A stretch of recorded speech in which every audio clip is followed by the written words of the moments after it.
여러분, 뿌리 깊은 나무라는 말 많이 들어보셨지요? 조선 왕조를 예찬한 서사시 용비어천가에 나오는 한 구절입니다. TV 드라마 제목 때문에 더 많이 알려졌지요. 제가 그 부분을 고어 그대로 한번 읽어드려 보겠습니다.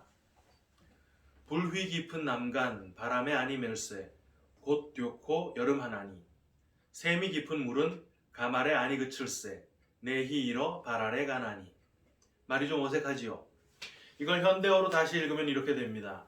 뿌리가 깊은 나무는 바람에 흔들리지 않고 좋은 꽃이 피고 열매가 많이 맺는다.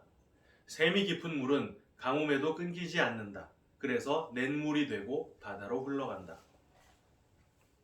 나라의 기초가 튼튼하면 나라 안팎으로 어려움이 닥쳐도 국가 기반에 흔들림이 없고 유서 깊은 나라는 나라의 어려움이 닥쳐도 그 혈통이 견고해서 길이길이 발전하게 된다. 그래서 문화가 융성하게 발전하고 좋은 결실을 맺게 될 것이다 라는 은유적 표현입니다.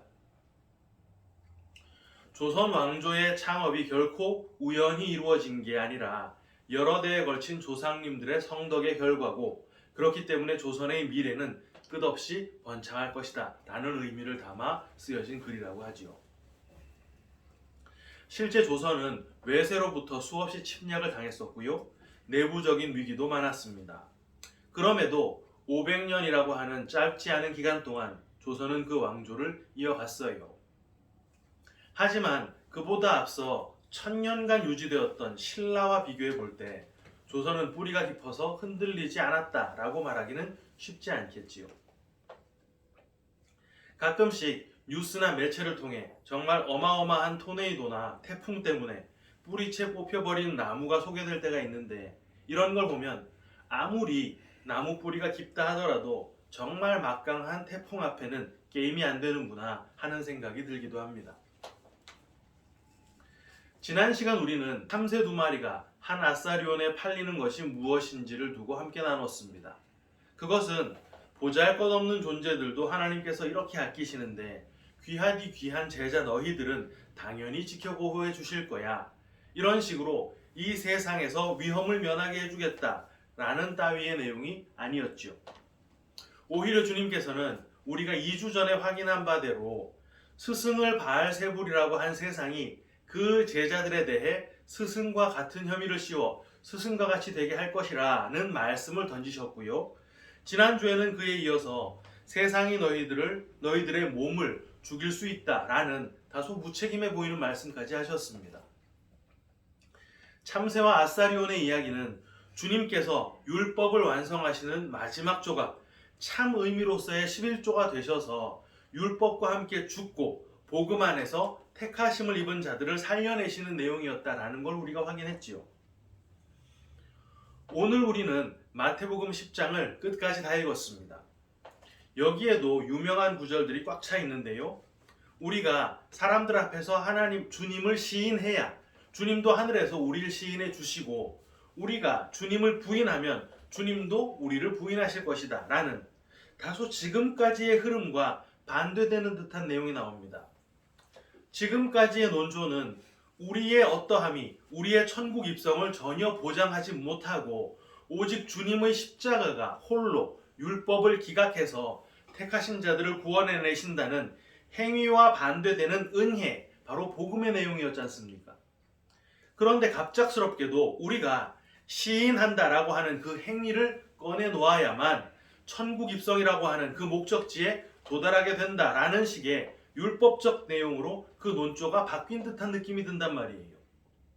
거기에다가 덧붙여서 주님은 세상의 화평이 아닌 검을 주러 오신 분이시다. 그래서 가족들과의 불화가 발생된다 하더라도 가족들보다 오히려 더 주님을 사랑하지 않으면 너희들은 불합격이야 라는 식의 인륜과 조금 반하는 듯한 내용도 덧붙이셨습니다. 그리고 십자가를 지고 주님을 따라야 한다라고 하시면서 자기 목숨을 얻는 자는 잃고 주님을 위해 자기 목숨을 잃으면 얻게 된다는, 마치 이순신의 그 난중일기에 나오는 필사즉생, 필생즉사 같은 말씀도 하셨죠. 마지막으로 주님께서는 선지자나 의인을 영접하는 자, 그들은 상을 잃지 않는다. 또 제자들에게 냉수 한 그릇이라도 주는 자는 반드시 상을 받게 될 것이다 라는 말씀까지 은혜보다는 온통 행위와 실천에 무게를 두는 것처럼 보이는 말씀으로 이 마태복음 10장을 맺으셨습니다. 그러다 보니까 오늘 본문은 그 오늘날을 살아가는 교회에 여러 가지 웃지 못할 오해들을 야기하기도 했는데요. 먼저 너무나도 엉뚱한 전도 방식이 생겨버렸습니다. 일단 누군가를 만나서 마치 도를 아십니까? 처럼 잠깐 이야기하자고 한 뒤에 간략하게 예수 그리스도를 설명하고 영접하시겠습니까? 이렇게 물어서 네, 라는 대답을 받아내는 식의 사형리 전도인데요. 물론 그렇게 사형리 전도지를 들고 길을 다니면서 열심히 전도하시는 분들을 폄훼하거나 그 과정이 무가치하다라는 말씀을 드리는 게 아닙니다. 그런 과정을 통해 복음의 영역으로 들어오게 되는 분들이 분명히 있을 거예요. 하지만 그렇게 네, 영접합니다 라고 대답한 것을 근거로 해서 내가 오늘 몇 명에게 복음을 전해서 몇 명의 결신자를 만들어냈다라는 식의 성과와 결과에 집중한 전도 방식이 바로 오늘 본문과 같은 구절을 오해한 데서 야기되었다라는 말씀을 드리는 것입니다. 게다가 가족보다 주님이 먼저라는 그 구절을 가장 악용하는 게 누구입니까? 바로 사이비 이단들이지요. 가족들이 그 사이비 단체에서 제발 좀 빠져나오라고 아무리 가족들을 설득을 해도 이미 가족들과의 단절까지 결심한 상태로 그 이단 사이비에 심취해 있는 사람들을 설득해내는 건 정말 쉽지 않지요. 그들은 심지어 죽음도 각오합니다. 말 그대로 필사즉생, 필생즉사인 것이에요. 그리고 그 모든 일들을 죽도록 행하는 목적이 뭘로 귀결이 됩니까? 상 받는 것입니다.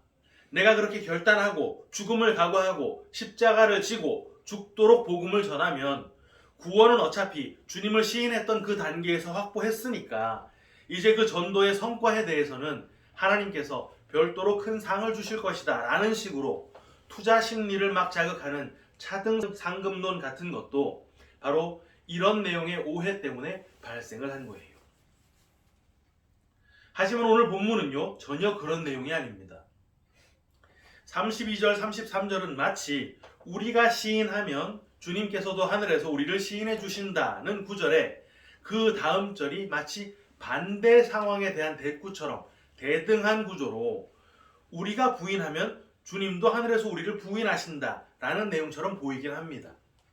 우리말로 보자면 시인한다는 말에 반대되는 단어가 부인한다라는 단어니까 시인하는 상황과 부인하는 상황이 서로 반대되는 것처럼 그런 상황으로 그려져 있지요. 하지만 본문에서 시인하다라고 번역된 그 단어는 호몰로게오라고 하는 단어입니다. 이 단어의 뜻은 같은 것을 말하다라는 말이에요. 그럼 지금 문장 구조가 서로 대꾸 형식이니까 당연히 부인하다라고 하는 그 단어는 시인하다라는 뜻의 호몰로게오의 반대말인 어떤 특정한 단어가 와야 맞는 것이겠지요. 호몰로게오라는 단어의 반대말은 바톨로게오라고 하는 단어입니다. 하지만 정작 33절에 부인하다라는 그 자리에 쓰인 헬라어 단어는 바톨로게오가 아니에요. 부인하다로 번역된 그 단어는 아르네오마이라고 하는 단어입니다. 이게 실제 부인하다라는 뜻이 맞아요. 베드로가 주님을 부인했을 때 이 단어가 똑같이 쓰였습니다. 그렇다면 여러분 한번 생각을 해보세요. 시인하다라는 그 호몰로게오의 반대말은 바톨로게오라는 단어인데 그 바톨로게오, 반대말이 와야 할 그 자리에 바톨로게오가 아닌 아르네오마이라는 단어를 썼다면 그게 무슨 뜻이겠어요? 바톨로게오 하는 것이 바로 아르네오마이, 부인하는 것이다 라는 말을 하는 것입니다. 이해가 되시죠?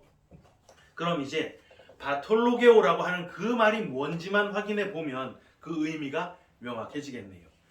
같은 것을 말하다라는 단어 호몰로게오의 반대말인 이 바톨로게오는 신약에 딱 한 번 나오는데 중언부언하다로 번역이 된 단어입니다. 찔레, 가시덤불이라고 하는 뜻의 바토스라는 말에다가 말씀이라고 하는 로고스가 붙어있는 합성어예요. 그러니까 바톨로게오라는 그 단어를 직역하면 찔레를 말하다, 가시덤불을 말하다 라는 뜻이 되는데, 찔레, 가시덤불을 말하면 그게 바로 같은 것을 말하다 라는 호몰로게오의 반대말이 된다는 말입니다. 여러분, 찔레와 가시덤불, 이게 언제 처음 등장했던 것입니까? 창세기 3장 18절, 땅이 네게 가시덤불과 엉겅퀴를 낼 것이라 네가 먹을 것은 밭의 채소인즉. 네, 인간들이 선악과를 따먹은 결과로 땀을 흘려 노동을 했을 때 땅이 내놓는 것, 그걸 지금 가시덤불과 엉겅퀴라고 하고 있는 것입니다. 엉겅퀴가 쐐기풀, 찔레 이런 것과 똑같은 말이에요. 그러니까 인간이 선악과를 따먹고, 그거 다른 말로 뭐예요? 선과 악을 내 기준으로 구분하는 것, 그거 율법이라 그랬지 않습니까? 그 율법을 기준해서 살아가는 모든 것의 결과물이 바로 가시와 엉겅퀴, 예전 개역 한글 표현으로는 진려와 형극, 다시 말해 찔레, 가시나무 이런 것이었단 말입니다. 그럼 바톨로게오, 찔레 가시덤불을 말하다 라는 단어의 뜻이 뭐라는 말입니까? 율법을 말하다 라는 뜻인 거예요. 그걸 신약에서 중언부언하다 라는 것으로 번역을 했습니다. 그럼 이걸 적용해서 32절, 33절을 직역을 해볼까요? 누구든지 사람 앞에서 나를 시인하면, 이거 뭐요? 호몰로게오, 나와 같은 것을 말하면, 주님이 말하시는 건 뭔데요? 율법의 참뜻, 은혜, 사랑. 그 은혜와 사랑이 주님께서 지금 지속적으로 말씀하고 계신 거 아닙니까? 나도 하늘에 계신 내 아버지 앞에서 그를 시인할 것이요, 나도 하늘에 계신 내 아버지 앞에서 그와 같은 말을 할 것이다. 뭘 말한다고요? 은혜와 사랑. 그래야 같은 말을 하는 것일 테니까. 그런데 누구든지 사람 앞에서 나를 아르네오마이, 부인하면, 부인하다는 말과 같은 자리에 와야 할 말, 뭐라 했다 그랬습니까? 시인하다의 반대말인 바톨로게오, 찔레, 가시덤불, 율법을 말하면 나도 하늘에 계신 하나님 앞에서 아르네오마이, 부인할 거야. 다른 말로 나도 하나님 앞에서, 너희들 앞에서 바톨로게오를 말할 거야. 나도 하나님 앞에서 너희에 대해 율법으로 말할 거야 라는 말을 하는 것입니다. 여러분, 하나님의 심판대 앞에서 주님이 그 율법을 딱 들이대시면 그 자체로 우리는 다 지옥 확정입니다. 왜? 야고보서 2장 10절, 누구든지 온 율법을 지키다가 그 하나를 범하면 모두 범한 자가 되나니. 율법은 딱 한 개만 어겨도 다 어긴 걸로 치는 것이거든요. 주님께서 은혜와 사랑을 말하지 않으시고 율법으로 들이대시는 것 자체가 영원한 죽음이라는 말입니다. 그 말씀에 이어서 주님께서는 세상에 화평이 아닌 검을 주러 오셨다라는 말씀을 연결하셨죠. 사실 주님께서 세상에 오셨을 때 천군 천사들은 땅 위에 평화를 선포했었습니다. 하지만 그 평화는 여러분들 잘 아시는 대로 택하심을 입은 자들, 다른 말로 성도들과 하나님 사이의 평화였지요.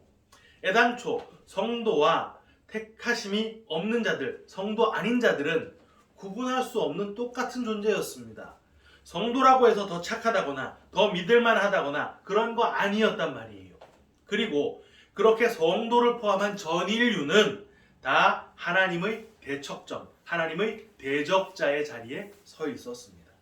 그런데 그 대적자의 자리에 굳건하게 서 있다 보니까 점점 뿌리가 땅으로 뻗어져 가네요. 뿌리라는 게 뭡니까? 나무가 땅으로부터 수분과 양분을 빨아들이는 기관이잖아요. 그 뿌리가 나무를 점점 더 굳건하게 만들어 줍니다. 내가 마치 나무처럼 뿌리를 뻗어나가서 양분을 빨아올릴 수 있는 가장 확고한 기반, 뭡니까 여러분? 가족이잖아요. 부모에게 내 뿌리를 대고 부모의 양분을 빨아올리고, 자식에게 뿌리를 대고 자식으로부터 양분을 빨아올립니다. 그걸 잘하면 잘할수록 세상에서는 능력 있는 부모라는 소리를 듣고 효자 효녀 소리를 듣지요.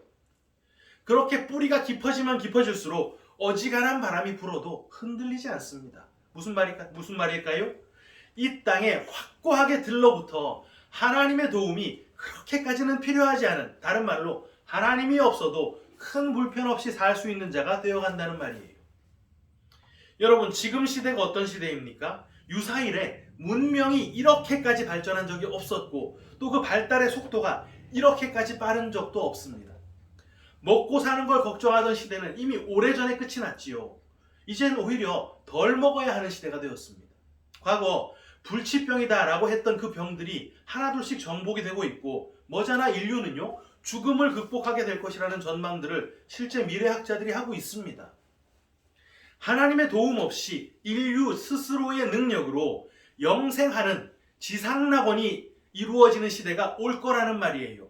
그리고 그걸 바로 지옥이라고 하는 것입니다. 왜? 거기에 하나님이 없으니까요. 그럼 그렇게 하나님의 반대편에 서 있는 전 인류 안에 택하심을 입은 자, 성도들이 깊이 뿌리를 내리고 거기에서 흔들림 없이 잘 살 수 있도록 주님께서 그들을 그냥 내버려 두시겠습니까? 그럴 리가 없겠지요. 요한복음 6장 39절.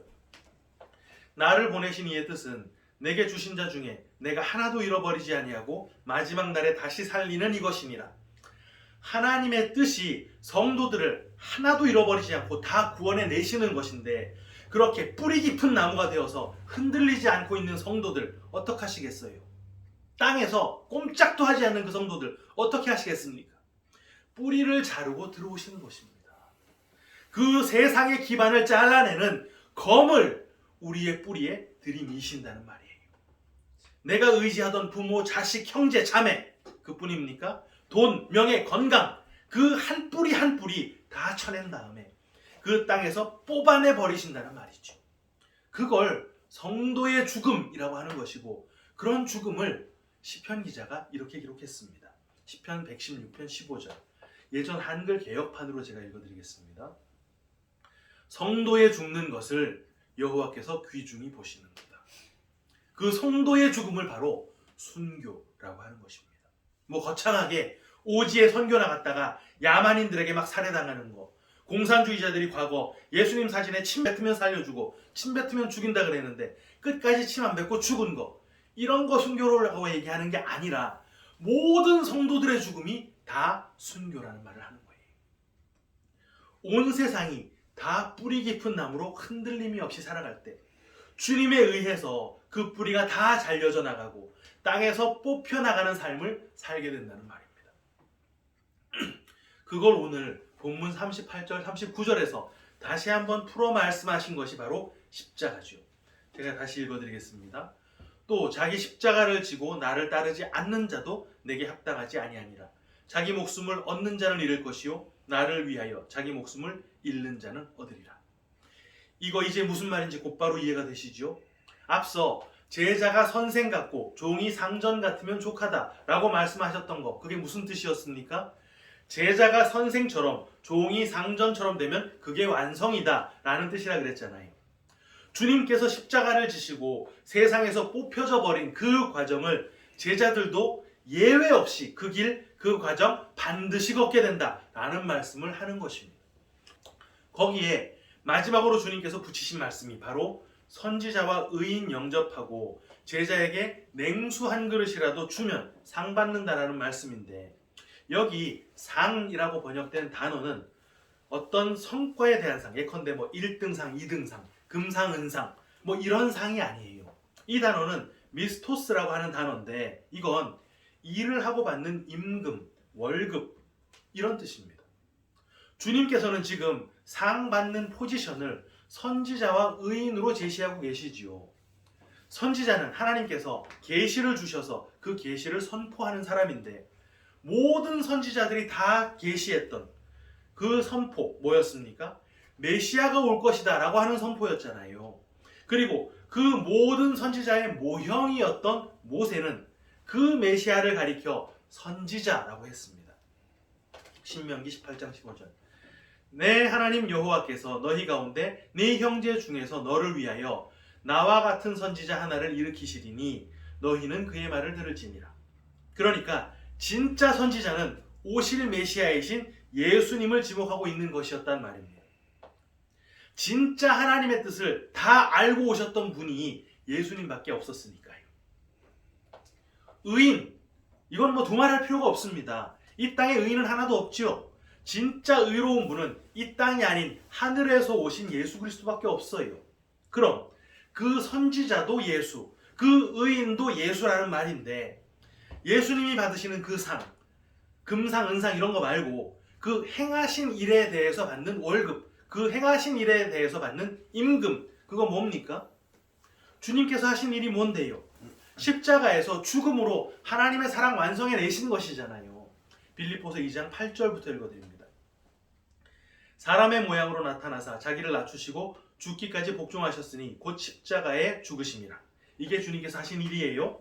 이러므로 하나님이 그를 지극히 높여 모든 이름 위에 뛰어난 이름을 주사 하늘에 있는 자들과 땅에 있는 자들과 땅 아래에 있는 자들로 모든 무릎을 예수의 이름에 꿇게 하시고 모든 입으로 예수 그리스도를 주라 시인하여 하나님 아버지께 영광을 돌리게 하셨느니라.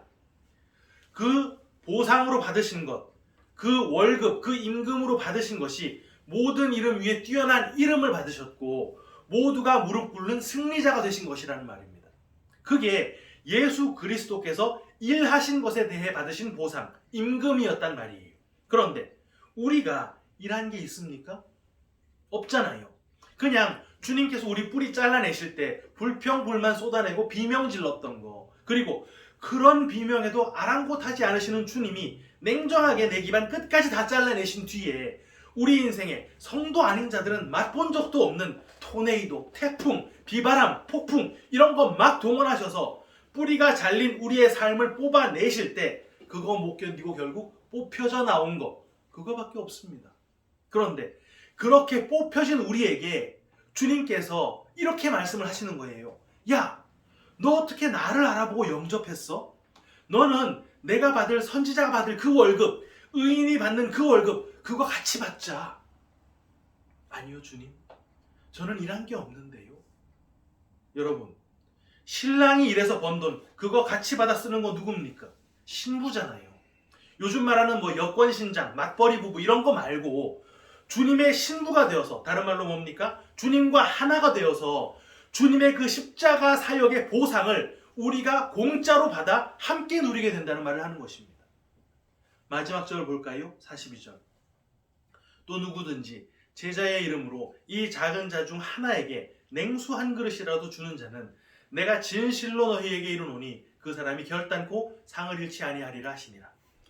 40절 41절과 동일한 구조로 기록되어 있습니다.